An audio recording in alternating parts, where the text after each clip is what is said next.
Hey, everybody.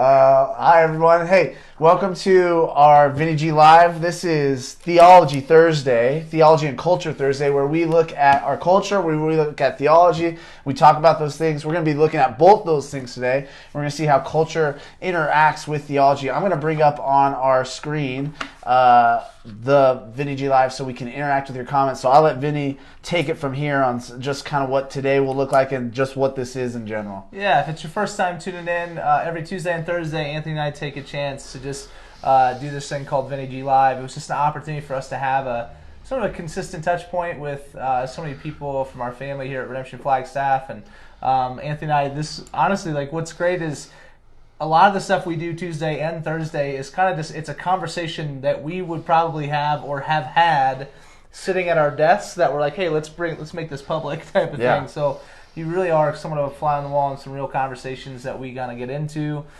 We had toyed around with this idea weeks back, even before we even launched this deal, about having this conversation around media, entertainment, television, and then specifically the show Tiger King. I think you put out a poll asking the church who was watching Tiger King, and I actually didn't see the results. So yeah, it was a good I'm going to call out every single person watching it. No, it was good. It was a good. There was more people in our church not watching it or hadn't seen it than I expected, because all of my non-Christian friends absolutely 100% watching Tiger King, talking about Tiger King. Right. And then also, if you guys could comment if these mics are working, if we have to talk loud or not, I don't know, but we just want to make sure these mics are working right. They're too. new. So they're new. Fancy. So anyways, so about a little bit more than half not watching it but knew about it. Then I would say almost close to half watched the whole thing, and then there was a good handful of random answers from I don't give in to societal norms, to I watched an episode. There was a good amount of I watched the episode, I'm not sure I'm going to watch more after that. So there's a bunch of unfollows on the Redemption Flagstaff page. Actually, messages to me, hey, mics sound great is what we're hearing. I think what drove a desire to talk about this kind of on this theology and culture moment was, we're home a lot right now, you know, and so we've often talked about are we utilizing our time well during this season when we're home? Are we growing in prayer, growing in the Word, doing these kind of consistent Christian disciplines?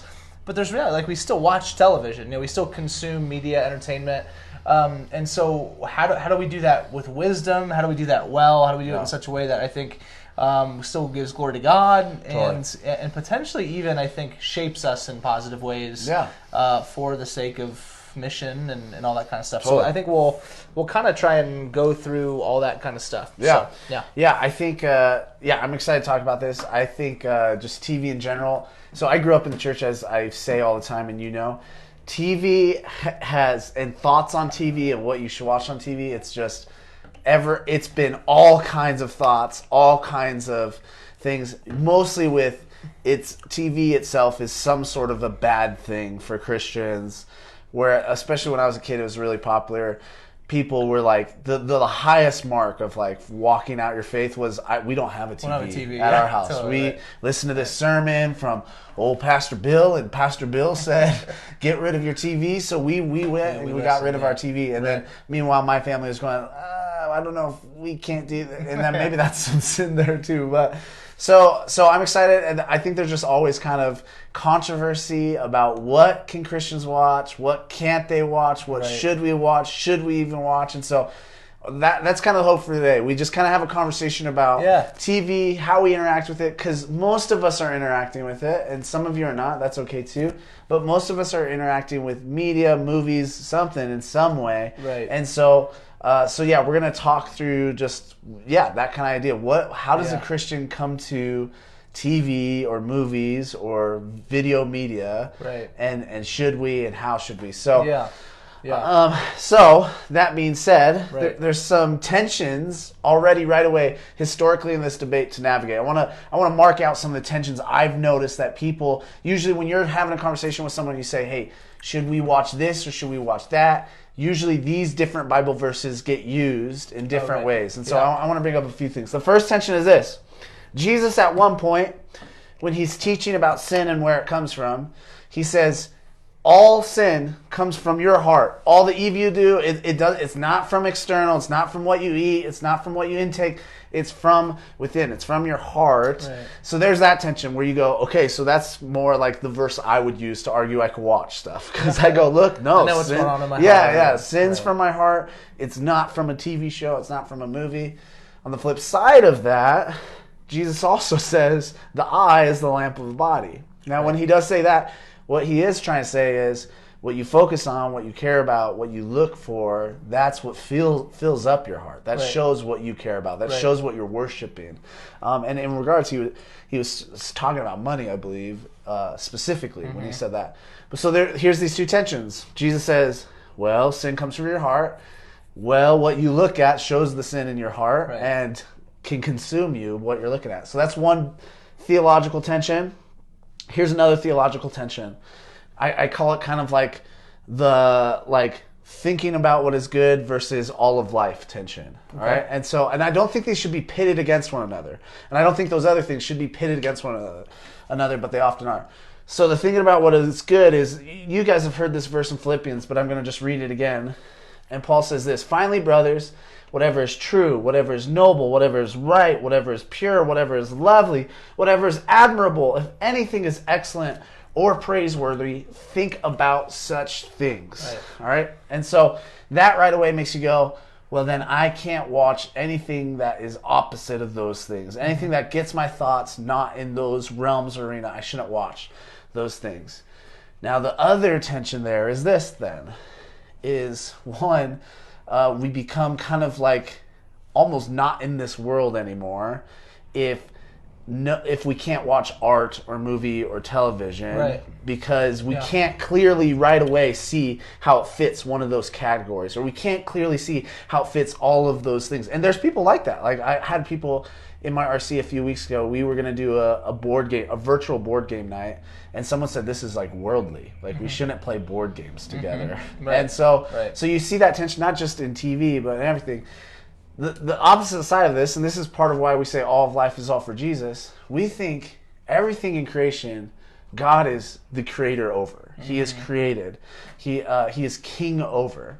And so there's not a square inch of this earth that God doesn't have some purpose for. Now, again, that's not taking into account sin and brokenness and that kind of stuff. But so with all of life, in that thought process and thinking through how all of life is all for Jesus, there is a place for the arts. The arts are a gift. Music is a gift. TV even can be a gift. Theater can be a gift. Movies can be a gift. And so there's this tension between, okay, I have to figure out what are these good, noble, true things. I do have to have my thoughts on that, while also realizing that all of life is all for Jesus. Not everything needs to be demonized. Not everything needs to be taken away. And so these are some of the tensions I've noticed. Are there any tensions you've noticed in this conversation, or even just what would you add to some of the things I'm saying?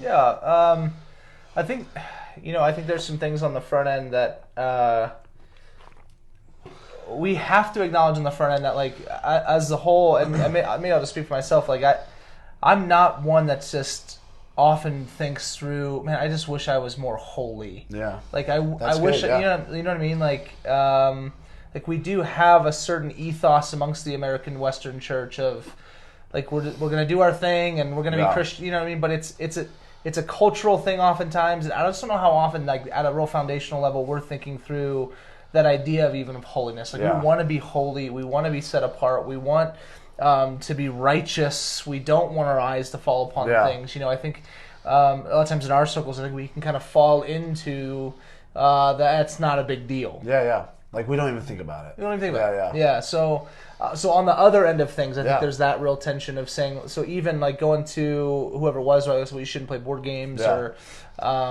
like if there are people that are watching or will watch that don't have a television because of that conviction, like this, Yeah. we're not making the claim that like you should have a television, Yeah. right? Necessarily, like Yeah. it's really just trying to navigate what does these bigger principled ideas of where the kingdom of God is calling the church to, is Yeah. calling us to as Christians to be obedient to Him and to mission and Yeah. all that kind of stuff. So I think we will, at the same time, we'll take some stances today. We'll kind of share our Yeah. opinions on, hey, I think you should engage this way and what that looks like. But I think that's a initial tension is just, I know my own heart, and I know I'm prone to just think, it's fine. Totally. You know what I mean? And so I think my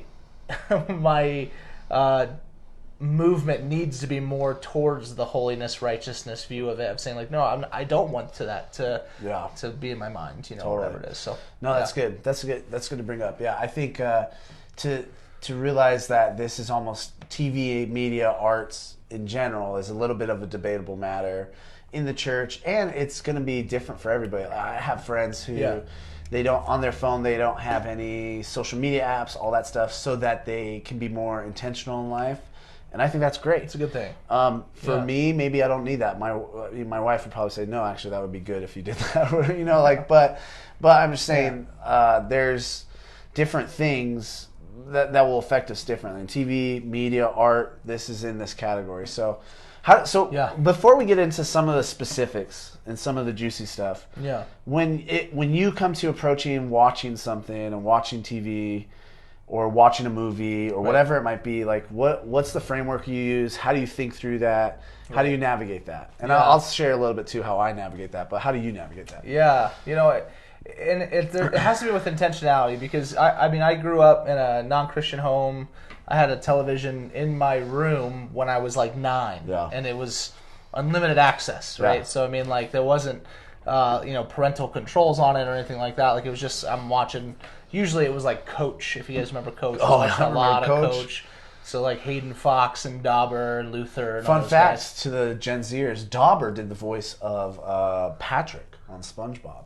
So Wow, really? It's a TV connection for you. Okay, Yeah. good to know. My problem is my idolatry of TV. I know too many things like this. I know we've often joked about how like when the two of us team up in the game CNET, like it's really just completely unfair for people. But, It is unfair. So I mean, that being said, I think my rubric is literally trying to think through like, if Jesus were sitting right next to me right now, would I still watch this? Yeah. Like, do I feel like this is like to make That's it a as good rubric, practical for me as possible? That's good. Yeah, that's really easy. Because then there's that next check of like, oh, he is, right? Like the Spirit is present with me right now. Yeah. And so I think when you can and the Spirit is a person, so this isn't a theological statement, but I think when you can personify the Spirit in a sense of like, no, if Jesus, like in human embodied form, was on the love seat next to me, am I watching this show? Yeah. And a lot of times that's the lens, Yeah, that's good. and usually it's that's where, okay, if he's here, then that means no, like I won't say something. But there's also times where I'll be scrolling through Netflix, as we all do, and you're like, hey, what am I going to watch right now? And every once in a while, and I wish I did it more, I'll have that same rubric of, if Jesus were sitting with me right now, it's not what can I watch that he'd be okay with. It's literally, what can I watch that he'd be stoked to watch with me? Yeah, that type of idea. Yeah. And so pressing into Probably a lot of Fixer Upper. Yeah, I know. Obviously, like Chip and Joanna. Yeah. Oh, that's the joke I'm making. I just understand he was a carpenter. Right. Plus, Chip and Joanna are like his favorite humans. Like he's like. Yeah, they're certainly blessed. So, so that other end of it of like, hey, if Jesus was sitting right here, what would I want to watch with Jesus? Yeah. You know what I mean? Like as you're scrolling through, maybe it's not The Office for the 4,000th time, but maybe, but maybe it's this documentary, or maybe it's this other show. That's good. So I think that's the biggest. That's a good framework. I honestly don't think of it that way. Like I should, but I don't. Yeah. I think I try to think of all of life in that realm, but. When it comes to TV, I don't know if I think of it quite like that. I think to get in specifics for me, part of my loving TV or liking TV. Part of it is I grew up on so much TV that there is some like cable guy in you. Yeah, yeah, exactly. Yeah. Funny, I haven't seen it, but I know I know Oh, what you're really? saying. Yeah, haven't seen it.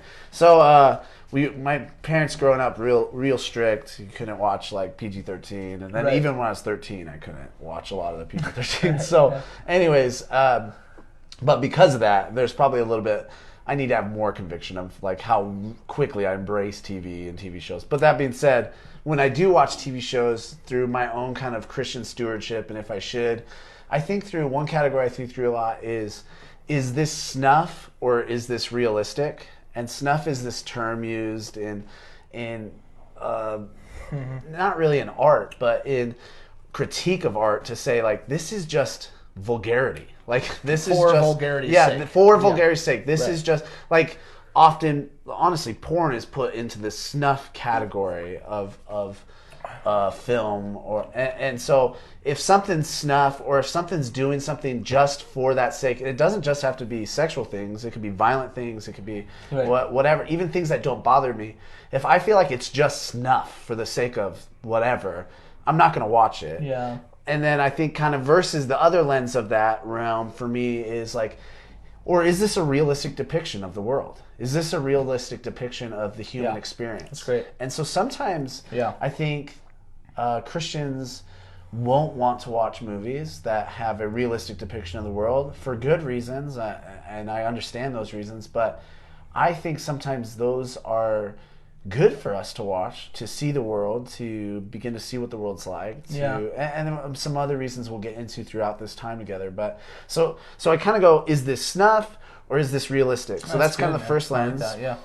The second kind of lens that I kind of go through is what we're watching one of these things that notoriously causes people to sin or not? You know, so so for instance, if there's a show that has tons of sex scenes or whatever, you know, in the church, notoriously, people have a hard time with those scenes, and they lust by watching those scenes. They, whatever. They have trouble watching those scenes. I'm more than likely not going to watch shows like that. Like honestly, often I'll start a series, and if there's snuff, and maybe there's not snuff, but it's realistic, but then it's kind of this category of like, these are some things that notoriously cause people to sin. I'm either going to flip over those parts or stop watching the show altogether. Mm-hmm. And so, but it really depends. It's kind of a hard thing, I think, to navigate, and it's different in each show and each movie and each depiction and all of that stuff. So, those are kind of my categories, how I go through it. Like, is this realistic or snuff? Is this a notorious sin stumbling block for people or not? You know, so that's kind of where I go. I don't know. Do you have any other thoughts? No, I think those are good. Yeah. And that's the thing is, I think, if anything, I think probably the bigger plague upon Christians' engagement with media and entertainment at large is, I think it's really more, there's no questions. Yeah. Does that mean, you know what I'm saying? Totally, like, it just feels like, no, we're just going to consume what we consume, and we'll watch what we watch, and there's not a lot of thought given to it. Yeah. And I think that's probably the bigger issue is even maybe my biggest desire on this is like, have a rubric that the Spirit communicates with you and your family around what is permissible, what is beneficial, you know, instead of just, we're just going to do it. Yeah. Yeah. No, that's really good. I think that's really good, because I think a lot of times you're kind of in these two camps. Everything is bad or nothing is bad. And unfortunately, the church finds himself doing that as well. And it's like, no, there's a rubric. There's something to think through here. Yeah. All right, let's start getting into the juicy stuff here. So this is where we're going to discuss a few things shows today. Yeah, we're going to discuss a movie that is an all-time great movie that we have a difference. Well, maybe we don't have a difference of opinion, but we have a difference of practice and implementation with in regards to our kids. Then we're going to talk about just kids and a few movies in general that we've heard some different thoughts and takes on, and we're going to talk through what decisions we'd make with our kids with those movies. And then we're going to get to Tiger King. And should we watch it? Have we even watched it? You don't know. We'll find out. So stay tuned. All right, so let's get into this first question. This is the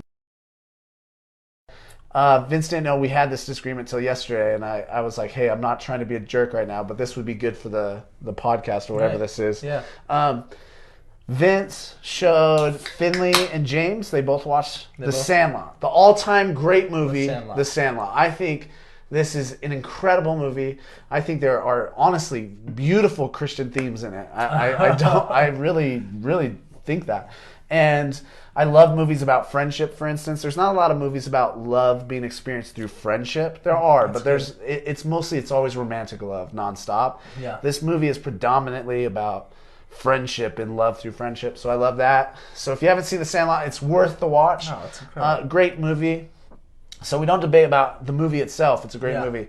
But Vince, he's okay showing the movie to his 5-year-old and 2-year-old. Right. I have a 6-year-old and a 2-year-old. I'm not okay showing the movie to my 6-year-old and 2-year-old. Yeah. Should I get into why I wouldn't versus why don't you start with wouldn't? Okay, first. here's why I wouldn't. Yeah, and I'll see. That film, I just can't shake my upbringing. There's a lot of cussing in it, and so when I hear the cussing, there's something I just want to preserve in my own kids of like, yeah, the longest it can keep you from knowing these words, probably the better for you guys, even though there might be some misconceptions on my part with that. But so that even the kind of the bullying, the meanness to each other, even though I think that's a realistic depiction, I think keeping those things out of my kids' influence is there. But I think the biggest thing for me would be probably the famous Wendy Peppercorn scene. Peppercorn, is that what it is? Peppercorn. Peppercorn. Yeah, Wendy Peppercorn. If you're not familiar, in the movie, this is what happens. These boys, all summer, they go to the local public pool, which some of you guys can relate, I guess. Did you go to public pools? Yeah, I did too. Yeah. So, local public pool growing up, and they just the movie is unabashed. They just have extreme lust towards Wendy Peppercorn, and it gets so bad. And the narrator of the film says, "One day it just got to Squints," or something like that. He just couldn't take it anymore. Right. So one of the characters, Squints, with glasses, he gets on a diving board, jumps off, and pretends to drown. Right. So Wendy picks up Squints, brings him to the side. He pretends he's dead. His friends are all worried for him. As the lifeguard's looking away, he gives him a wink, and they knew something was happening. And then what Squints begins to do is, as she's giving him mouth-to-mouth CPR, he makes out with her. He tries to make out with her. Right. She kicks them all out. At the end of the film, do they end up getting married? They get married. You don't see it, but you hear it. It's like an epilogue. Yeah, it's like the epilogue to the film. Right. But anyways, all that to say, that scene, the reason I wouldn't play it or let my kids watch it, one, the objectification of Wendy Peppercorn, and it starts even in the scene before that. Yeah, is where it's probably it's worse. But okay. What? Or you don't have to describe it, but it's just worse before that. Well, she's walking down the street. Okay. And then they stare at her, essentially oogle her. Yes, I do remember. Yeah. Right. So I, especially having daughters, I see how much our society objects women, how much humans object women, how much our movies object women, how much advertisements objectify women, and objectify women in all these ways, turn them into objects. And so I don't want that for my daughters to be like, hey, I'm an object. Like that's the chief end of that for me. And then I think that movie taught me weird ways to lust. If I'm going to be frank and honest, I remember as a kid being like, man, this would be a cool scenario. And I don't know if I ever would have thought that without the movie. So those are my reasons for not watching it with my kids. Yeah. Now, there's going to be a point one day where I think it's okay for them to watch it. It's just not right now. So how did you land that, hey, we can watch this together? Yeah. So a few things. To address some of the specifics, in regards to the language, it all gets into semantics in regards to what is a lot and what is that type of idea. And so and you can there's a handful. My feelings I get it. But so there's definitely, I think they say the S word a couple times. The crap comes up a few times. That type of idea. But it's not for me. It's not a lot. You know what I mean? And so I think on the language bit, that's just a whole other conversation in regards to what language is and all that kind of cussing stuff, general, So the realities of, my kids are consuming, in any given day, 50,000 different words and sensory images and all that kind of stuff. Totally. And so in the span of that time, I don't see the random use of that word to be all that formative, you know, within the plot of the movie. Yeah. It does, and to this point, like neither of my kids who've seen it multiple times have. That's not something they latch on to, you know. Totally. Like it's almost when I make a big deal of it, then it's like, okay, well now there's something. Which here, is what happened for me growing up. So you know, so there's a reality to, you know, when we really zoom in on these things that are. Again, and not even saying what you're saying is wrong. Like I think we need to think through wholesome speech and train our kids in that. I think it's just a matter of, hey, you know, you're going to hear that word, but man, there's I know being out on our town, they've heard those words, you know, totally. And especially when you get around messy people, you're going to hear some of that stuff, you know. So I think there's just parts of it of it's a cost-benefit analysis. So by no means am I saying by them saying the S word that's like a win. You know what I mean? Totally. But it's just trying to navigate like, hey, does this mean because this word is there, they shouldn't do it? It doesn't big outweigh enough of a deal. You know. So given the whole perspective on I think it, that's fair. Yeah. Then the now tell us how you're wrong about Wendy Peppercorn. Yeah, no, I'm just kidding. The peppercorn situation. So to be honest, that scene came on, and I like immediately was like, ooh. Yeah, you forgot about it until it came back on. And I would have too. Yeah, and so I was like, oh, do I fast forward it now? Yeah. And then I was like, that's just weirder. Because then they're like, well, why can't we watch this forbidden sneaking scene out there. from Sandlot? You know, like Finley and James at 2 a.m. or like, you know, because they know how to operate Disney Plus and stuff. And so, you know, like it was just that matter of like, okay, do I fast forward? No, I'm going to watch it. So we watched it and then we paused it and I talked to him about, you know, just about like, hey, was that that okay what he did? And James was like, you know, he doesn't even know what's going on. But Finley was like, no, and I said, well, why? And so we just then talked about like about women. We had a conversation about it. And so what's amazing with and I'm just trying to see with your kids too, but I know with my boys is especially when we can when Daddy takes enough time to talk through a situation, it like sticks with them. So now I'm uncomfortable when you call yourself Daddy to me, but keep going. I mean, you do. You could have used Dad. You could have just said Dad. I probably shouldn't show this, but Anthony walks into the office every day and says Daddy's home. So I mean, like, because that's what I say when I get home from work. But anyway, I think you know, if we watch something now, or there's been a conversation with my boys.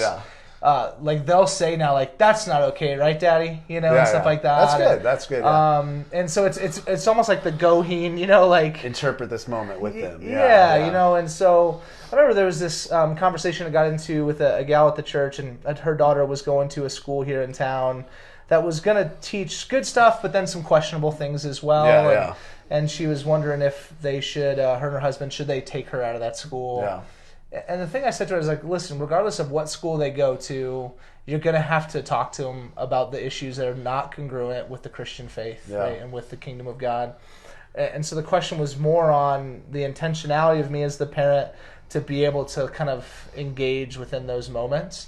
So I would say that is and I hope that doesn't come across like, well, I do it the right way, but I really do believe that if as a parent, you're not willing to, as you allow consumption of entertainment to be for your kids, if you're not willing to sit down and have the necessary conversations that in the midst of what they're taking in, they're not hearing truth, and they're not hearing it from their primary source of discipleship, which is their parent, then don't let them watch it. Right? So if I wasn't right there to take responsibility and have that conversation, I would say no. So those would be kind of that idea. No, and then like, so why ultimately watch it? Because it's The Sandlot. And those reasons I think I can address through my parenting. So, that's good. Well, that's great. I'm going to watch The Godfather with them next week. We're going to Godfather, Shawshank Redemption. But I think that's good. I think too, there's definitely tension because I think there are going to be some things that form our kids. And so, you know, if we're watching a ton of movies with with a Wendy Peppercorn type scene, whatever it is, a scene that objectifies women or tells women they have to look like this or be like this, then I think it's something to think about. It forms us, I think it does form us in certain ways. So that, again, that would be only some of my pushback, but I do think it is really important to interpret these things with our kids while we can interpret them with our kids, because one day they're gonna see things and watch things they want on their own as adults, and they will have to interpret it on their own. So I think that's good too. Yeah. So, all right. Well, you kind of convinced me it was less bad what you did. But all right, let's move. Let's go to a couple Disney movies. We're still on this conversation of kids. What should we let our kids watch, not watch? For Vince, as we've heard, it's basically everything, and so that they can watch. I'm just kidding. Part of this is. So we're not bringing this up to call anybody out, because we're totally fine with it. But today we're doing the movie night together as a church, where the families in the church are going to try to watch Inside Out. Jess, who's amazing, she's delivering movie packages to all the families that are doing this and participate. This is kind of a cool way for us to be together, even though we're apart. And so... Yeah, and if you happen to be a family that hasn't given your address to Jess yet, the kids director... to get you that movie package before you watch the movie tonight, be sure to do that. You can just comment on the stream here. So, something Jess heard in the midst of this, she wasn't tattling on you guys or anything, but she was trying to get us to think through this, was Inside Out was the movie we picked. And there was a good handful of families that had good reasons for why they wouldn't want their kiddos to watch it. And some of those reasons were hopefully I'm not misrepresenting anybody, but some of the dark themes of the movie was one thing brought up. So depression, Bing Bong Sacrifice, spoiler alert if you haven't seen it, too late. Another big thing was the main character, Riley is the girl's name in it? Riley, she runs away at one point. This is kind of how she wants to solve her depression and sadness from moving to San Francisco.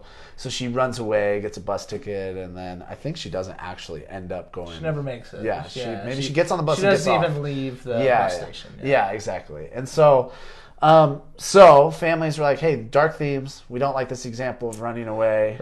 Right. Why are some reasons... We've both allowed our kids to watch Inside Out at young ages even. Why are some reasons for you, and maybe it's some of the same things you were just saying, but why are some reasons for you why you think Inside Out is okay? Yeah. So we don't need to recreate everything that I just said to kind of, because if I can defend Sandlot, I feel like I can totally. Because it's going to be similar stuff in regards to the things that you addressed. Yeah. I guess with a bit of difference, actually, even as I say that, I mean, that these issues that it's a different movie, so with, I think it's a different. Yeah, I mean, these issues that they deal with in Inside Out. I mean, so we just get into depression and sadness and loneliness and pain at a young age. Like it's very complex for a young kid to navigate that, and so you don't want to say, hey, this is the option, and that type of idea that you should pursue. But that being said, it's less of a is it okay and more of gosh, I love this movie for my kids. I think the opportunity for me to be able to talk to the kids about emotion and complex emotion. I think the reality, we always press into how necessary lament and confession are at our church. We want people to sit in the brokenness of this world.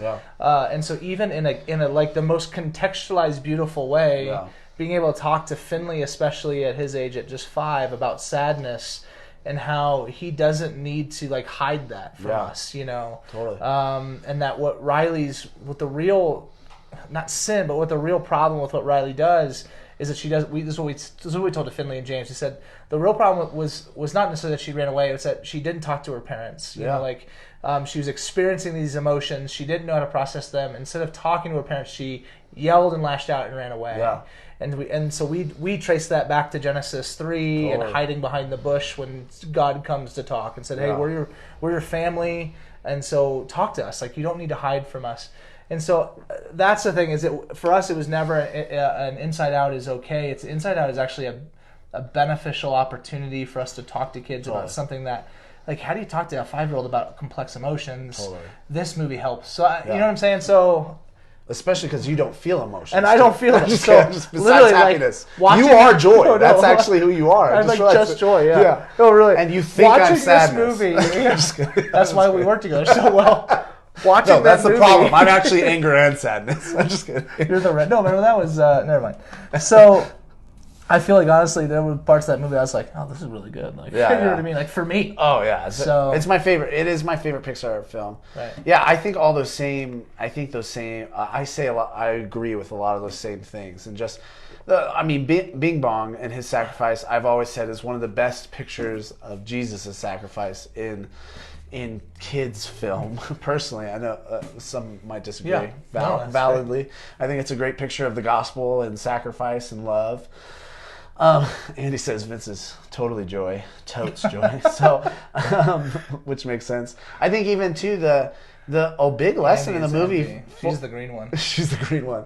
The big lesson Joy learns in it is I shouldn't the uncomfortable isn't bad. Sometimes the uncomfortable is good for us. Yeah, which exactly. is like it's actually good. That is like that is not taught in our society as a whole. Like at any level or anywhere besides, I think, in spiritual circles.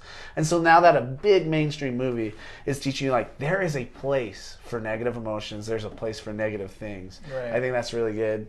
I think I understand I don't want to put in my kids this idea to run away. I kind of get that. Mm-hmm. Like I don't want to inspire them to do that. And I agree. I think you have to know your kids. I think sometimes when you're watching something, that's really good. And if you think it's gonna inspire them to do evil or to do something wrong or give them an idea they haven't had, I think that's a valid reason. I think kids are different though. Like Amelie, she is very like me, emotional and moody, and she's watched this movie and enjoys it, and she's never been like, the solution is to run away. And so. Now, if I have two other kids, maybe one day I realize they're kind of prone to that kind of stuff. I'll probably be like, let's maybe not watch Inside Out. Yeah, that's very good. Each kid, you're right, it's very different. But in light of that, here's something I think is really important when it comes to like movies, and we forget this, that our kids are actually very intuitive. And movies tell stories. There's some people that say all movies, all stories, all film, they're really reiterations of the biblical story. Mm-hmm. And specifically that they're all retellings of the redemption story. So every movie is some iteration of the redemption story. And so some will say there's kind of these three categories of movies. There's redemption movies, there's anti-redemption movies or cautionary tales, and then there's reinvention stories. This would be like Rocky Balboa, but that's really just another version of a redemption story. And so I think that when kids get to Riley running away, what they see is, without being able to put it in these words, they see Riley is seeking redemption. She's seeking to be saved by running away. And she's not going to find it. She's not going to find it by doing this thing of running away. She's not going to find it by that. And kids will be formed by that and go, listen, she made bad decisions, and so it becomes a cautionary tale. Right. And I think cautionary tales are really important and really formative to our children. Yeah. And so I think sometimes we'll stray away from movies because of the dark themes or bad examples in it, when what the movie is doing is actually helping us see that this is a bad way to look for redemption. This is a cautionary tale. It's like, don't do, like, so the show Breaking Bad, it is 5 seasons of a cautionary tale. It is, don't give in to your heart in the depths of the pride and evil and ego. And you watch that with Jude. I watched that with Jude. So anyways, so there's that. There's another thing is, I think that as Christians, if I may say this, I don't think we're really consistent when it comes to kids' movies. So Riley running away, or I think a lot of times Christian parents hate when they see a kid who is not doing what their parents say, not obeying their parents. And I understand that. I agree with that. And I'll bring up a movie in a little bit of where I really think that's true. But like take Frozen, for instance. I have never heard, and maybe I'm in the wrong circles, I've never heard a Christian parent be like, I don't like Frozen. In Frozen, this girl's memory is wiped within the first 5 minutes of the film. Her sister ignores her whole life. Her parents do nothing about it. And just like, this is good so you don't freeze your sister to death. they keep it a secret and hidden from poor little Anna. And then her parents just die. Like, they just go off and die. And we're like, that's all the first 10 minutes of the movie. And we're like, but that's a great film. Yeah. You know what I mean? Like, there's some, like, real dark stuff in that. Right. But I don't know. I think we just, as parents, we have to be careful because I think we have our bugaboo issues. And we just say, we just essentially say, like, these things are bad, these things aren't. And again, I think we have to look through the lens.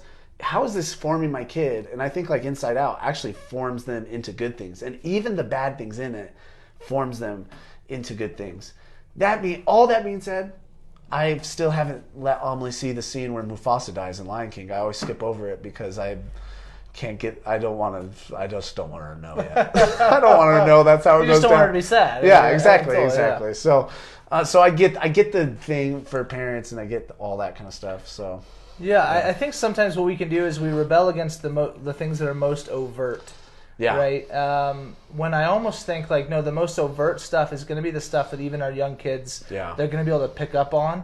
So like in Inside Out, that whole scene, her spiral downward into the scene, like if you'll notice this and if you watch it tonight, that's why it's such a great film. Like really like, the lights dim, right? Like the screen gets darker. It has like a fishbowl, so it's meant to be like you're looking at this other thing. She's disembodied, like and like kids like they're way smarter than we ever give them credit for. And so the most overt stuff I think is easier for our kids to catch because I know the first time we saw it, both my boys were just like saying "aw," and they were like sad, like they knew this is not a good thing. Like this is a bad thing that's happening. Why is she doing this? Yeah. And the scene when she comes back, like they're celebrating. Yeah, know. So I get, but I think it's the less overt stuff that like leaves our kids asking the questions like, well, where were her parents? Totally. For all those years. You know what I mean? Like, are her parents were dead? Like, are mom and dad gonna die? You know? That I think, or maybe a little that more. Could be, maybe there's a better call for, like, maybe not Frozen, is what you're saying. Yeah, I mean, so, listen, here's our, watch Inside Out and not Frozen. But I think, like, just some of those stuff, like, Adrian, I was right with you. I don't let her watch Mufasa. It's too sad. Yeah. I can't get through any of these kinds of scenes with my daughters anymore. It's so hard, man. Like, when you go back and you rewatch Disney films, it's like, man, why does everyone's parent die? Like, Mufasa's particularly bad because he like plays with the dead. He's like, "Wake up, Dad!" It's horrible, man. Well, now I'm just depressed. It's the worst scene. It's the worst scene in cinema history. Yeah. Anyways, no, I think that's good. I think all that is really good. I think, and again, stories form us. This is why the Bible is such a powerful book. It is one story with thousands of stories within it. Yeah. And so I think and if you study how stories form people, it's pretty crazy. And so anyways, I think for me, Inside Out is a story that will form our kids for good. Let's do a couple more. And parents be present in the midst of it. And parents be present and help them interpret it. Yeah. And I understand the concerns too. Again, like I skipped the Mufasa scene, so maybe this is kind of Inside Out might be your Mufasa scene. I totally understand. Right. Or mine, Kill Bill. Well, that's where Vince draws the line. Is Kill Bill. My Tarantino film. Yeah, for that's the kids, good. That's good for you. All right, let me ask you this. So this is another one. I remember when it came out, it got some controversy, and I didn't want to admit I saw it in theaters. We actually went together with our kids, and I forgot about that. But there was controversy over this film. It's the film Moana, okay? Or Moana. And actually, I say or because throughout the movie, they pronounce her name differently. And I've noticed that because it's a big hit in my house. So, Moana, there's a lot of controversy over watching Moana, and here it's a little bit different. That's why I'm bringing it up. Because in Moana, there are these other gods. There's like demigods. The island is like a god creator of some sort of islands and it's got a very like Mother Earth Gaia feel. Yeah, exactly. So there's this in Christian circles. It's like, don't let your kids watch this. There's only one true God. Like, why would you let them see Maui as a god, Mother Earth or whatever, this island as a god? Right. I think Nefertiti, or I don't know. So, anyways, Nefertiti is like an ancient Egyptian. Oh, okay. I'm just goddess or queen. At this point, it's Taka is the bad version of her. I forget the good version. What is her name? Tafiti. Just Tafiti. Tafiti. Okay. Yeah. Anyways, Nefertiti. That's a that was really important Egyptian. to everybody. I'll start wife why I'm okay Pharaoh's with my daughter, kids maybe? watching it. One, it's a fun film, so that's one reason. If I'm honest. Two is I'm never scared of my kids seeing other depictions of gods and other depictions of myths or whatever they are. Yeah. Personally, because part of it is I kind of love my kids to see that Maui is considered a demigod. And Maui's not that crazy of a depiction of a demigod in all sorts of cultures throughout the world. And so, anyways, I think I'm laughing because Andy said, glad we cleared up the main thing. So I think what a great thing happens is I can tell Amelie, I go, this is all pretend. Like, this isn't real. These things aren't happening. But it also is like, what a weak God that Maui is. Yeah. He's sinful. He's broken. He can't do the right thing. Right. He's mean. It's just such a weak depiction of a God. He needs a hook. It's such a weak depiction, Right. and it just easily segues into the God of the Bible is unlike any God that's ever been spoken of or made up or whatever you want to say about that.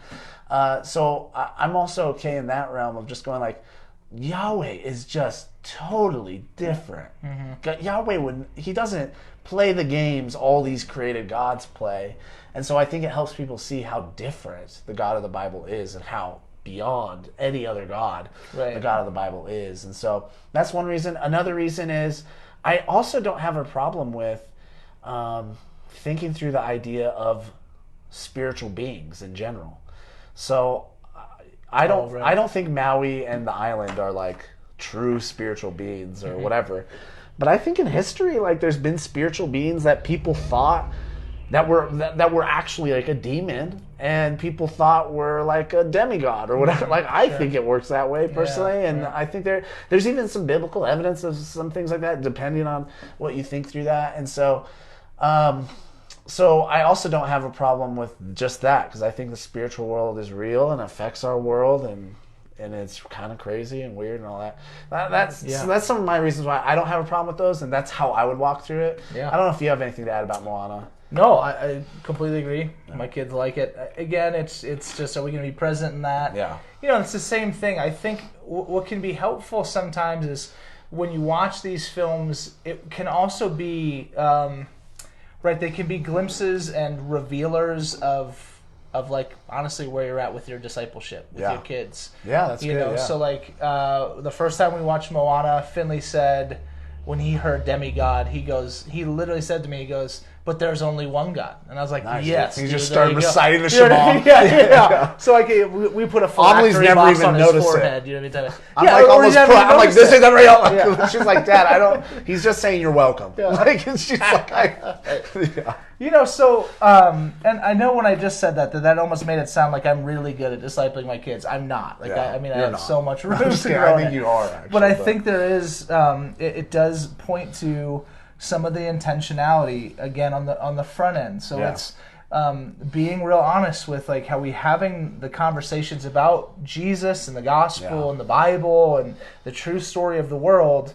So even at a young age, our kids will be able to consume media and entertainment and the story that the world's trying to preach to them, that they'll do that literally for the rest of their lives. Totally. And even now, are they being trained up to see what is false and what is true? Yeah. So I love the scene. Moana finally figures out Taka is the actual island that they have to get the heart back in. Right. And just the beauty of, one, Maui's about to sacrifice himself, but then Moana is like, I'm gonna risk my life in order to restore the islands and restore everything. Yeah, and that's the gospel story. That's why that moment's so beautiful. And even the song she's singing there, it always brings tears to my eyes because I'm hearing Jesus. Like, I'm hearing, this is how Jesus restores things. And if we can get our kids to interpret, this is beautiful because Jesus did this, our kids will begin to see Jesus in film and art. This is why we like film and art, is because it's really just telling the greatest story ever. Yeah. So, all that being said about Moana, Inside Out. Are there any movies, you're just maybe quickly, and you could give a few reasons, any movies that come to mind, kids movies even, that you wouldn't let your kids watch? Why, or anything like that? I'm sure they want to hear that we have some kind of regard for something. Yeah, honestly, so Verity and I, we try and get, if the show is, this sounds intense, pointless, we just won't let them watch it. Yeah. In other words, if there isn't, it doesn't seem like it's trying to do anything deeper, or it's not educational, right? Yeah. Now, so much of, I think, of kids' television now, they really are trying to be pretty educational. Yeah, so even as they're doing stuff, there's always lessons, and they're generally pretty good. You're like, all right, we could do that, you know. But there's still some stuff that's out there that's like, man, like this, why? This is just a show, just to be a show. Totally. And so there's less and less of that, I think. I think the newer shows there should be something beyond that. Yeah. But legitimately, I think there's realities of like some of the stuff we grew up watching, a lot of cartoons. Some of the older cartoons, they really were. There wasn't like a ton of lesson to it. It was what it was. Yeah. So that's kind of something. Both my boys are, and you know this, like they're pretty prone to like physical violence. Yeah. They want people. They want to kick and hit and throw, which we encourage, like in the right context, like be who God's made you to be and all that kind of stuff. Yeah. Don't beat each other up. Like we get all the restrictions we put on it. But we're like, hey, that's good. But we don't let them watch a ton of stuff where it's like people beating each other up. Yeah. You know what I mean? So like, thank you. Yeah. I don't need you giving them ideas. Yeah. So it's not like that never happens. Yeah, you know, like Finley would love to watch Power Rangers all the time. Yeah. Every once in a while, it's like, randomly he'll get one in or something like that. Because, like, we'll walk in and he did it. Yeah. But we're never putting that one on. You know, it's just like, we don't need to see you learn how to karate chop random That's like monsters, knowing your kid and knowing that Yeah. he's prone to wanting to kick things. Karate chop. Like his little brother. Yeah, you know? totally. And so I think that's some stuff. That's good. There's some of those things that are like, it's either pointless or some of the violent stuff. Because we know our kids and they don't need more of that. Yeah, no, that's good. For me, this one I think I watched a few years ago, and I watched it maybe a few times with Amelie before I just finally said we're not going to watch this anymore. And it's The Little Mermaid. The Little Mermaid, because here's what I don't like about The Little Mermaid. There's a lot of things. So we talked about how film has a redemption story, and so does The Little Mermaid. But I think she finds redemption in all of the wrong things. Mm-hmm. And so it's actually, it should be a cautionary tale, but it's not a cautionary tale. Everything works out when she seeks the desires of her heart, which is a bad lesson for humanity to learn. Yeah. And it might be why us millennials are messed up, is because there's a lot of those kinds of films when I was a kid. And so if you just think of her story, she essentially finds this human appealing or attractive or whatever, wants to be with him. She's was that a laugh or a cough? It was a laugh with a cough. Okay, both at the same time. She tries to figure out a way to be with him. She is completely dissatisfied with her life under the sea. Yeah. Her dad has obviously anger issues. But he also has a lot of wisdom that he gives her, and she just completely disregards, probably because of his anger issues. So that might be a good lesson for dads. But, and then Andy said, "This is why I'm so messed up. It's Little Mermaid." And, Andy, take it how you will. That's fair. And then she makes a deal with the devil-type character of the film in order to live out her lust, in a sense, or whatever you want to talk, discontent in the world, and everything just works out in the end. Everything just works out, and there's more and more in the film as I watch it. It's been a long time since I've seen it. I mean, it falls apart, though, because it's ultimately not the deal with Ursula that causes her to essentially become fully human. Yes. At the end, right? Like, because yes, her dad, and I think the prince or whatever, they end up saving her from this bad deal. If I'm not mistaken. Yeah. So there is an aspect of it where you do see piece of that. But then she still gets all of these things that were, I think, bad things for her to chase after, and the wrong sorts of things for her to chase after, at least in the ways that she's doing them. And so I haven't seen it in so long. The song that comes to mind, right? It's like, look at this stuff. Isn't it neat? Yeah. Wouldn't you think my collection's complete? Yeah. Wouldn't you think I'm a girl who has every, and she, Yeah. but then and so that song's playing in my head, and she's like, I have all this stuff, but I'm not satisfied. Yeah. And I long to become fully human. Yeah. And so I think there's, even in the midst of that, there's just like where you can nuance to be like, hey, we need to become fully human. Totally. Being fully human is found in Jesus, and that's not what they do. Yeah, they go totally. fully human is Totally. finding the man and living on a ship and stuff. Yeah, and I think that's what she defines as being fully human is falling in love and marrying Eric or whatever. And I think all of the people in my age range, we have convinced ourselves that to live a full life is to find that person to marry, and that's not what it means to be fully human. Yeah. So yeah. So I just have a lot of problems with the film. There's probably, I'm sure there's good things in it, or whatever, but that would be one film that I have a problem. Andy enjoyed your singing. One film that I stopped letting Amelie watch for a variety of reasons and all that good stuff. Yeah, so makes sense. So, anyways, let's get to the main event here. I don't know how long we'll talk about this, but we're going to talk about Tiger King. If you don't know what Tiger King is a documentary series that swept the nation a few weeks ago. So we're like 5 weeks late to this conversation, but we wanted to make sure we had these mics because we knew it was going to get juicy with Tiger King. So Tiger King is the story of a man. Well, it's really a story of a lot of people that own these private zoos that have usually big cats in them. Yeah. And sometimes primarily tigers. We have some of these in Arizona where you can watch some tiger shows splashing around, all this stuff. It's zoos like that, but in different parts of the country, mostly the South and the East. It looked like the film was examining. And in the midst of this documentary being made, there is a few characters in particular that are just very eccentric.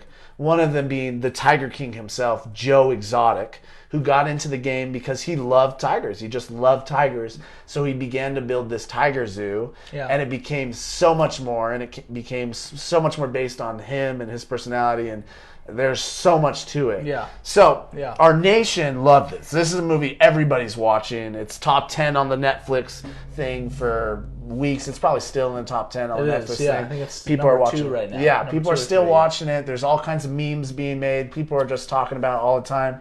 And so then in our church, like we talked about earlier, people were split on this. Some people were like, yes, watch it. No, absolutely don't watch it. We had a friend of ours say, hey, I thought this was funny, and he'll know I'm referencing him. I watched the whole series. You guys don't have to. It's not. It's too bad. Don't watch it. It's not. It doesn't fall into the whatsoever things are lovely, pure category. So in all of that, Christians were split on watching this. My first question about the Tiger King show is. We're going to go 2 questions. We're going to say, can you watch it as a Christian? And should you watch it as a Christian? Vince, I'm going to ask you, can you watch Tiger King as a Christian? Why or why not? And give us any other kind of thoughts you think that fit in there. Yeah, so I'll do the can. Yeah, I think you can watch it. Yeah. I did watch it. Yeah. So if as did I, let's lay it on the table. We have both watched the whole series. We did watch it. My wife and I watched it. The boys did not watch it. Okay, that's where it's good to hear a line. Yeah, just kidding. So Lion King, yes. Tiger King, no. Okay, like, that's kind of safe. That's safe. But so Verity and I watched it, and we got caught up in it just because. Gosh, there's just something about like the craziness of the whole story where you just can't. It's totally. Why there's the term rubberneckers, right? I mean, like you're rubbernecking when you're driving by an accident. You're like, what's going on over here? Yeah. It's the same thing. Like you're just watching chaos unfold, and you get drawn into that, And so there is I think just a reality of that part of it. No, but can you? I think you can. Yeah. I don't think it's something that's to be off limits. Except for those that potentially like have the conviction that that they shouldn't, And so again, like this is not a thing like you have to. It's just saying like no, you think you can, but I think we do have brothers and sisters that are like no, like for me that's not okay. Like that will cause me and or mine to stumble, and to fall into whatever it may be, and so we're not going to do that. Now there might be somebody that might be hopefully even hearing us say some of this stuff and say like.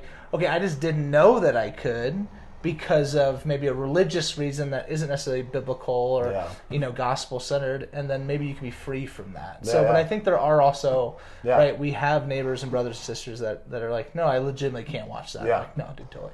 Yeah. So. Yeah, and I would say even to examine your own, can or can'ts in that and see why or why not you're doing it. Because if it's for the good reason of I don't need that mess in my mind. I want to focus more on God. I already have a hard enough time thinking about whatsoever things are lovely, good, pure. Then that makes sense to me. But besides that, to kind of even push back on it, I don't know how much watching that documentary series could cause any Christian to sin personally. But again, everybody knows their own hearts and knows their own stumblings and stuff. And maybe I'm blind to my own even. I'll admit. So, all right, cool. So Christians can watch it. So I think so. Not disqualified yet, unless people watch this and there's an uproar. All right, let's talk about should Christians watch it, and I'll kind of take lead with this and jump in where you want to. But should Christians watch it? And I'm actually going to say I think Christians should watch Tiger King for a handful of reasons. And some of these reasons are kind of can reasons too in here, like why we can, because I think sometimes the reasons we give for can't watching it are actually we're not really thinking through and we're not really being as consistent on, in my opinion. So I think Christians should watch it for this reason, is it involves real people, it's true, it also is a cultural phenomenon, and I think it is important for us as Christians to examine the cultural phenomenons and begin to ask, why is this a phenomenon? Why are people watching this? And how can that equip me to be all things to all people? Right. How can that equip me to love my neighbor better? How can that equip me to love people better? So I think that's one big reason why you should watch it. Yep. I think another reason is I actually think if you watch it as a Christian, it should humanize the people in it for you. Really good, yes. I think that the reason most people watch it is the like you're saying, it's a car accident. I can't look away. It's a mess. The mess of these people and the mess they've made their lives. But I think that, you see Jesus when he was out in the crowds, it says that he often saw the crowds and he sees them as sheep without a shepherd. That when Jesus saw people together, there was something in his heart that just was like, man, they're lost. They're not being guided. Right. And I think a lot of times we as Christians, we don't have that heart for people at all. We don't look at crowds that way. We don't look at groups of people that way. And I think that a lot of Christians watch Tiger King and they don't try to have that heart. But I think if as a Christian we really get like invested, for lack of a better word, in this film and we're watching this, and we're seeing these people and their stories and how they're affected, you begin to see how they're sheep without shepherd. So I think there's that component to it. Another reason why we should is if you just want a picture and a reminder of how sin is multifaceted and how sin has many effects and how sin is everywhere, I think you're just going to see this in the film. Right. And I think if you take those two things, the sin and even seeing people and seeing love, I think as a Christian, you can actually become inspired to look for the Tiger King circles in your life. That's good. I think the thing is Christians, I think a lot of times Christians, they see a group of people in their life that are like the Tiger King crew, like the people that worked at the zoo, and they see how crazy they are. They see how their sexuality is just bizarre to them, and they see how mean they are, and they see how wrong they are, and they think, I just have to flee that and not be around those people and that. And I just feel like we miss the call to be salt and light in those places. And so then meanwhile, all these broken people, here's the amazing thing. Joe Exotic, the Tiger King, he hired all these people like fresh out of jail a lot of times. Right. And I think initially it was like a good-hearted thing, and it seems like it became a power thing and a manipulative thing at a certain point, but I don't know. And so, but he's the only one doing this. And they're all talking about how much community they felt and how, like this is the first time they're getting back on their feet, the first time they're getting out of some of the things that they had been stumbling with. And I'm just like, man, what if Christians were in this world? What if a Christian got a job there and just was a better voice, a better, like more salt and light and all these things? And so I think a lot of times for us as Christians we love to protect ourselves, we love to not get uncomfortable. And maybe that's our culture more than Christianity, but I don't know. I think watching a thing like Tiger King can cause us to go, man, I need to be in people like this. I need to be in their life. Yeah. I need to find ways to be in their life. And I need to find ways to share the gospel and make the gospel appealing. I mean, so even just thinking the opportunity, Joe Exotic is talking about Jesus a lot throughout it, which brings shame to us in some senses. We're like, great, like this is, people are going to think this is Christianity or whatever. Like maybe that's what people think. But could you imagine if you got a job there, Vince, and you were like, hey man, I know you're a Christian, and began to have these conversations and go, as a brother in Christ, this is not right. All of these things are not right. And I just think there's so many good reasons why we should watch the film that will equip us to love people better and to understand our culture and to watch it in a way that our culture isn't. Because our culture is just watching the car wreck. We can be watching it with a heart of love. And so, I have a lot of reasons for why we should. I don't know if you have anything to add. I have some other thoughts on even Can. Yeah. But, I mean, I think so everything you said I agree with, and then this move towards empathy. It's the same reason why I love the show Breaking Bad so much. Yeah. It's just, for me, right, it really just exposes this how sin begets sin, and all of a sudden now you're like a ruling kingpin of this empire that's destroying lives. And it's the same thing as we see this guy who started off with good motive, and it just evolves. Yeah. You see the proclivity of man to, when they get power, to covet power and then need more. That power never, status never, finances never fulfill. Yeah. And so it's always this clamor for more. And so I think one of the biggest things that we can, because I would put myself probably in that camp of, it's not, I mean, there's so many, you should read your Bible and you should pray, that's first. But in the idea of you should watch the show, I agree with that. I think there's things that you can watch it, because I know one of the things that really came up for me is watching them was, there was this moment to okay, I'm going to sit detached from it and I'm going to sit and judge it versus classically, no, I am the Tiger King. You know what I mean? And I am Doc Antle, and I am Carol Baskin. The things that are in them that move them to make these crazy decisions. They're in me. I covet power. I covet influence. I want those things too. You know what I mean? By God's grace, that hasn't overwhelmed and overcome me the way it has, and for these people. And so I think you can sit back as judge and learn nothing. Yeah, that's good. But then I think you can sit back in compassion, empathy, and realize, no, I'm the Tiger King, and I desperately need a deliverer. Yeah.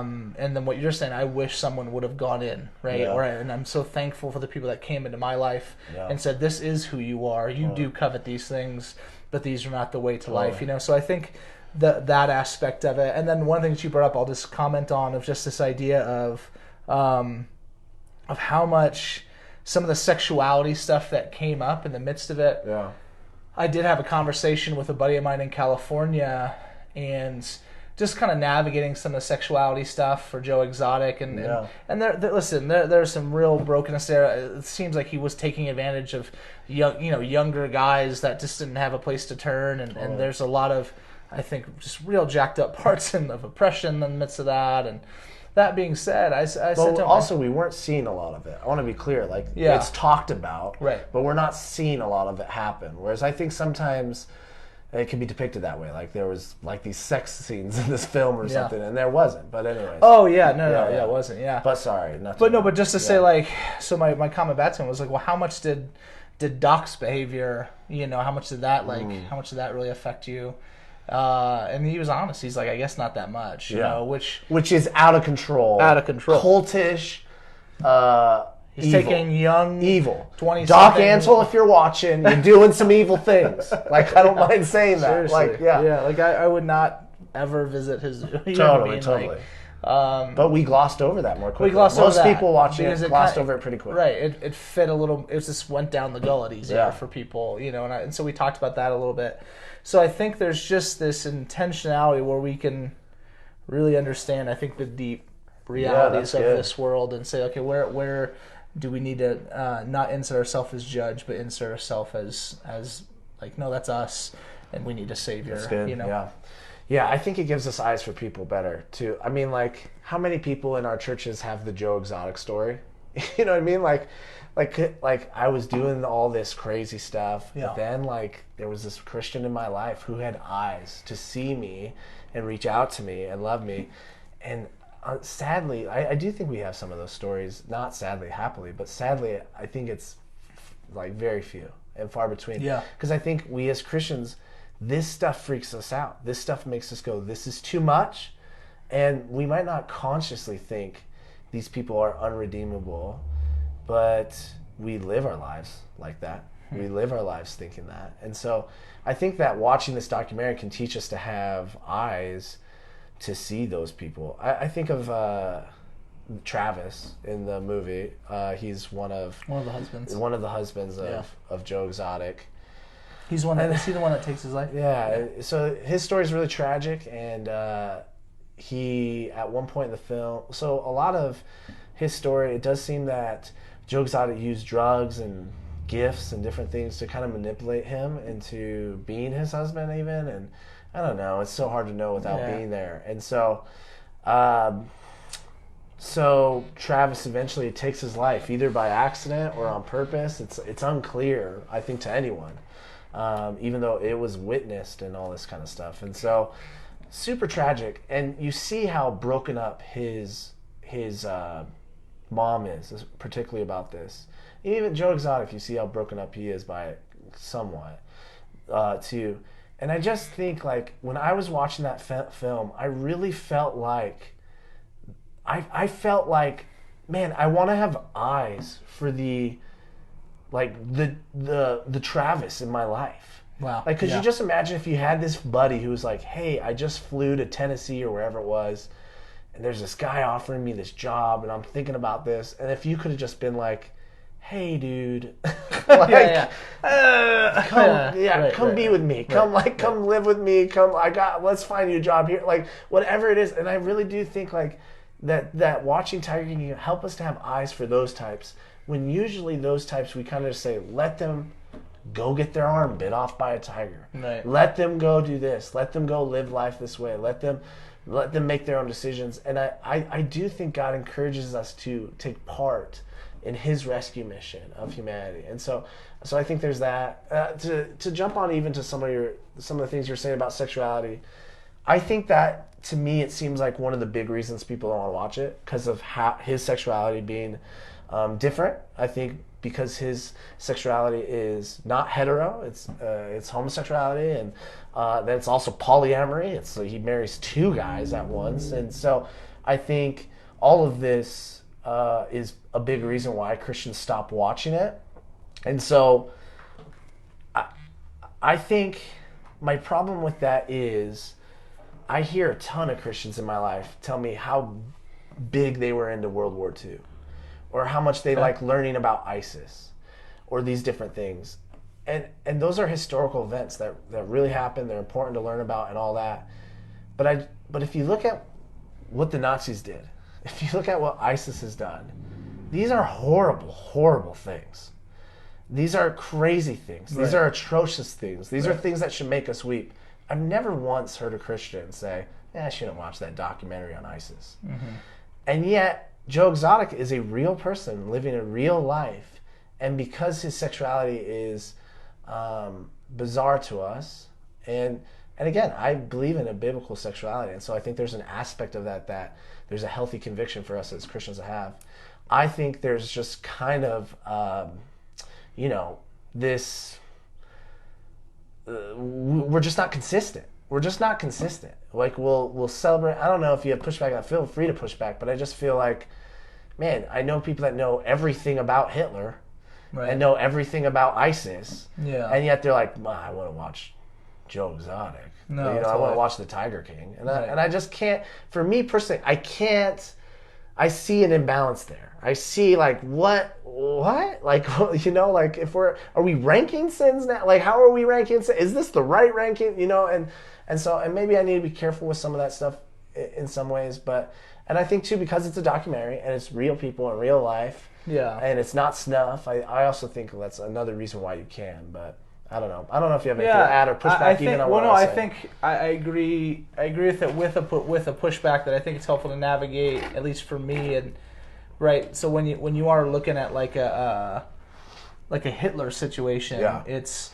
no one's celebrating what he did. Yeah. Like culturally ever, like it was Yeah. outside of Germany. It Totally. was very clear what he was doing was evil Yeah. and wrong and all that stuff. And so there was never this.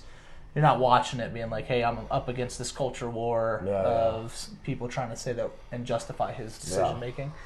So I think that piece makes it a little bit different. No, that's fair. from that place of like, hey, this thing that's very much in the thick of reality right now. That right, the Christian sexual ethic is contrary. I see. Whereas murder and genocide, us in the culture are pretty wholeheartedly in agreement. This is a bad thing. So I still think you should I see watch what you're it. saying. From a perspective I of don't just know. getting to I think culture does celebrate open sexuality like that. I don't know if the documentary itself does.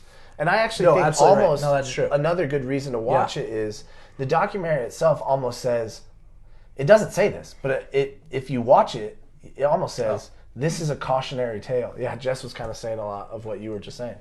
It almost says like, look at the mess that Joe has made. That's Doc very Ansel. true. And it doesn't outright say it, but does kind of say No, it. it And critiques Ansel too. Yeah, it makes him it look critiques like- both of their love lives, Right. which are not.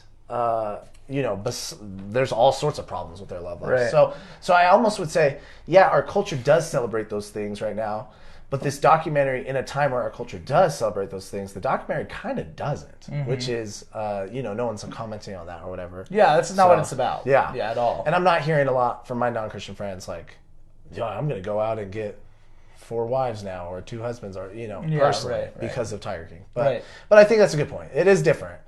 It's definitely different. So.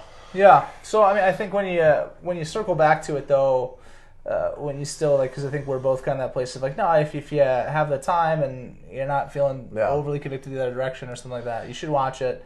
Because again, I think and this is something I know is very near and dear to both of us, of just like the church is supposed to pattern our lives around the life of Christ and just Jesus. It just seems like Jesus would be like at that zoo. Yeah. You know what I'm saying? Like Seems like Joe Exotic would have been one of his disciples. yeah, followers. it's like if he's when gonna you read the Gospels closely, that's what it it's seems like let's go get Joe and Carol. Yeah. And we're gonna put them on the same team. You know, like and that so in that aspect of like I think the church,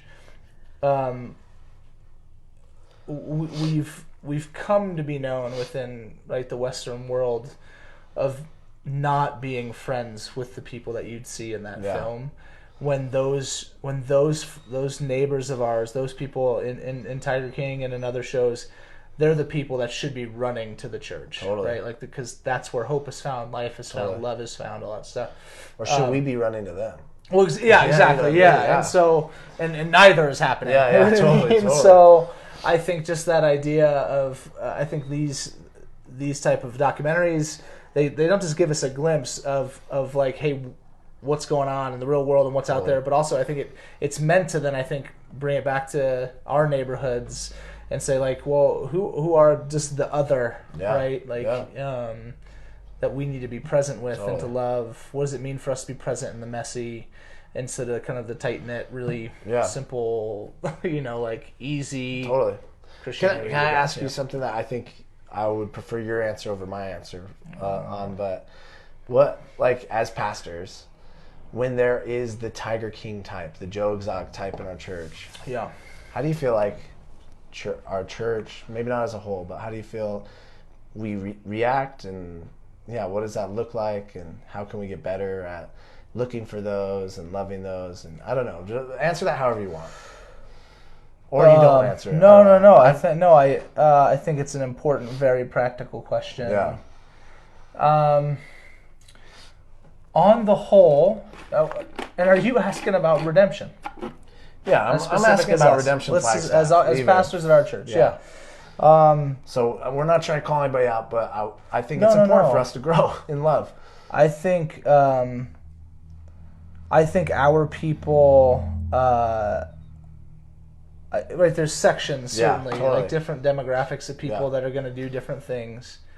I think most, we're talking 95% plus, are neutral to compassionate. Yeah.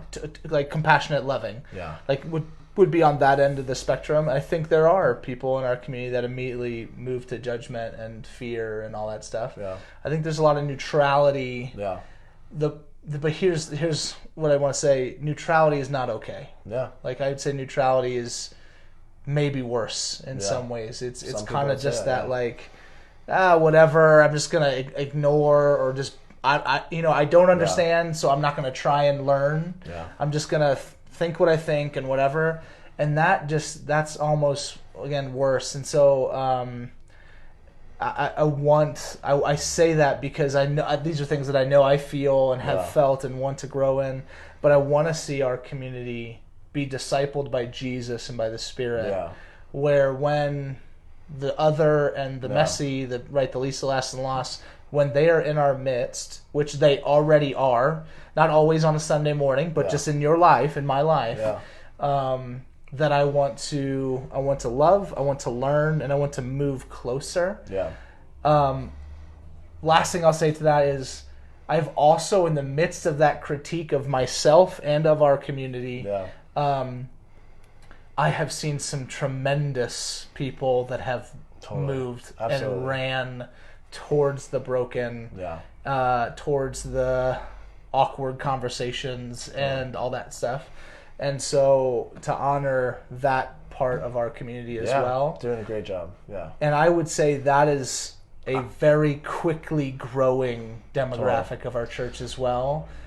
And there's a handful of pioneers, yourself included, that have helped shape that for our community. Yeah. So and hear me, like you put yourself on that spectrum. You know what I mean? So totally. But I'd say that's in general what I see. Yeah, I mean, I think what I love about our church is I'm not like if I knew Joe Exotic, I wouldn't be afraid to invite him to church. I would not be. Yeah.